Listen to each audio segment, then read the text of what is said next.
Good morning, Giant. I am heavy in thought with AI this morning, doing deep diving into identity and what it is. And I want to play with this because identity, as we look at the word identity, means identical, right? We have an inner version of ourselves that we try and line up with our outer version of ourselves. And so that identity tends to project and take into the world who we think we are. And so it comes back to the question, who are we really? And this is where I want to nerd out a little bit is when I look at the structure of the brain, right? There are 4 types of glial cells and then neurons that are occurring in our brain to help create that entire brain structure. So when we're born into this world, we are born with whatever DNA is passed on from our ancestry. So the crazy thing about this is however our ancestors thought or behaved or whatever predispositions they had when we were conceived or passed on and during nurturing with our mothers, we take on these DNA characteristics in our body. So when we come into this world, we're not a clean slate. We can't be. So we come in with these predispositions or these switches turned on in our DNA. And so in the beginning of our life, from age 0 to about 3 years old, there is a flood of synaptic connections in our brain. So we start absorbing whatever's going on in our world at a rate of 1 million synaptic connections a second. So you think about the 86 billion neurons that you have in your brain and 85 billion glial cells that support those, then at a rate of 1 million synaptic connections a second, we are absorbing without restriction, without guardrails, everything in our environment. And from age to 3 to 7, it slows down, and then we're introduced into society, and so we start to prune out what no longer serves us. So pruning starts at about age 7 and goes on till about age 13, where we have heavy interactions with society. We no longer use those pathways that were developed from age 0 to 7, and then we start to get rid of those. Now, the way this works is the brain can't have enzymes in the brain, otherwise it would eat the brain. So it has what's called a microglia that goes in there and finds what you're no longer using, breaks it down, disconnects all the myelination, breaks down the astrocyte connections, and breaks all that stuff down so it can be flooded out of the body through the cerebral spinal column into the digestive tract to be removed from your body. So that's the pruning process.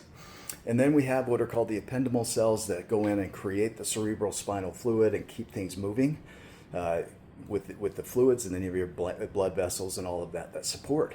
But essentially there's 4 types of glial cells in the brain that support the neurons. You have the microglia, which clean everything up, the ependymal cells, which create the cerebral spinal fluid, and then you have the oligodendrocytes and the astrocytes. Now, the oligodendrocytes are meant for automation. So what they do is they find what you repeat, and they don't care what it is. It's not about morals or ethics. It doesn't care. Whatever you automate gets made efficient. And so the myelination occurs when the oligodendrocytes come in and wrap the axon with myelin, so that it can fire faster and faster. And so the fastest neuron in the body fires at 268 miles per hour, and the slowest fires at 1 mile per hour. And so the brain determines what you repeat needs support, comes in and supports it. At the end of the synaptic connections, you can have up to 1,000 synapses per neuron, and you have 86 billion neurons. So you have trillions of synaptic connections in your brain, trillions. And so these synaptic connections, at the end of them, they jump from one synapse to another synapse, which goes to another neuron, and it goes through dendrites, and it connects to that neuron, and then that neuron fires. But there's a gap between it. So when you're learning something new in the beginning, then you're clunky at it because that pathway hasn't been supported yet, and nothing is wrapping the synaptic end. And so that's where astrocytes come in, is they hold the brain neurons in place. They're the structure, but they also wrap the synaptic end, so when the chemicals jump from one synapse to the other, that energy isn't lost. It's absorbed back into the body through that astrocyte. So it makes it even more efficient.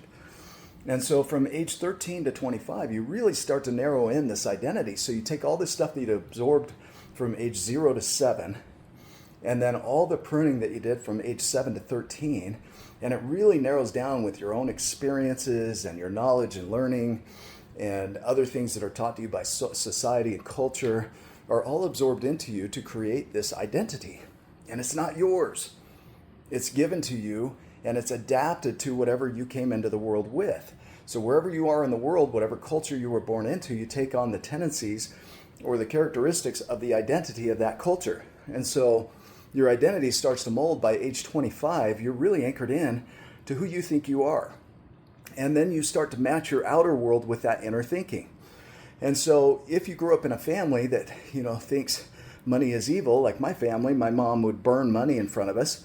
So I had these early learnings that money is evil, right?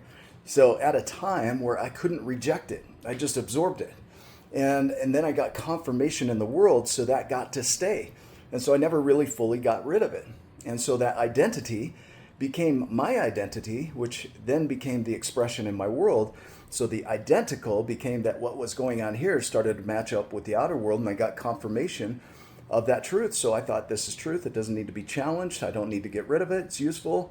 It's efficient. Let's just run with it. So I start operating on that programming as if it's a global truth or objective truth, and it's a truth that was handed to me. There's 4 types of truths that we see in the world. Empirical, meaning it can be measured. Subjective, from your own experiences, your own truths. Social, where we get the truths of a collective society. And ethical and moral, which are the truths that are handed to us about what's right or wrong. And so these 4 types of truth go to work, and I think there's a 5th truth beyond all of it, and I would call that the infinite or conscious truth that is beyond all of it, because all of these are constructs of that bigger truth. And consciousness is one of those things that can't be measured by science. It's the observer beyond all of this that can see it all. And so that observer self is able to observe the operations, and if it wants to, can interrupt those and start to create new pathways. So instead of our automations running, then our conscious self can step in and start to create something new. So we take on all these identities as though they're our self. And these identities tend to express in the world. We get confirmation, so we keep them. And the truth is that we are at the same time none of that, and we are all of it. And we have a chance throughout life, through neuroplasticity, the ability to adapt to any environment. We have a chance to change those neural pathways. And the brain's all about automation. At 2% of the body mass, it consumes 20% of the energy. It doesn't give a shit whether this is good for you or not. It wants it to be efficient. And the brain's only job is efficiency.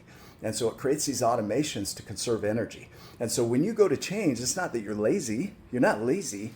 You're efficient. And your brain wants to stay efficient. So when you introduce change, it's consciously costly. It's very expensive. It burns a lot of glucose, and the brain hates it and resists it because it really wants to see if you want to stay with this or not, because it's going to have to put energy into automation if you're going to repeat this over and over again.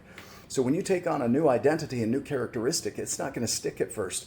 It's going to be very challenging to keep that operating. It's going to be very clunky, very slow, because your neurons haven't automated enough for it to be supported by the glial cells, and therefore it doesn't become part of your identity until days 18 to 258, somewhere in that range. 66 days on average to create a habit or an automation.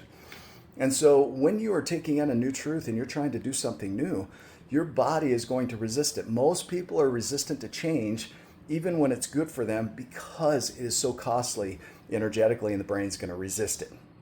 And so your job is to be disciplined through it, to repeat the pattern enough that it can start to be supported by the glial cells, where you get the oligodendrocytes that come in and wrap that axon with myelin, and the astrocytes that make the synaptic ends efficient, and the microglia to clean up what no longer works for you, to break that down and get rid of it, and then the ependymal cells that just keep this whole thing moving.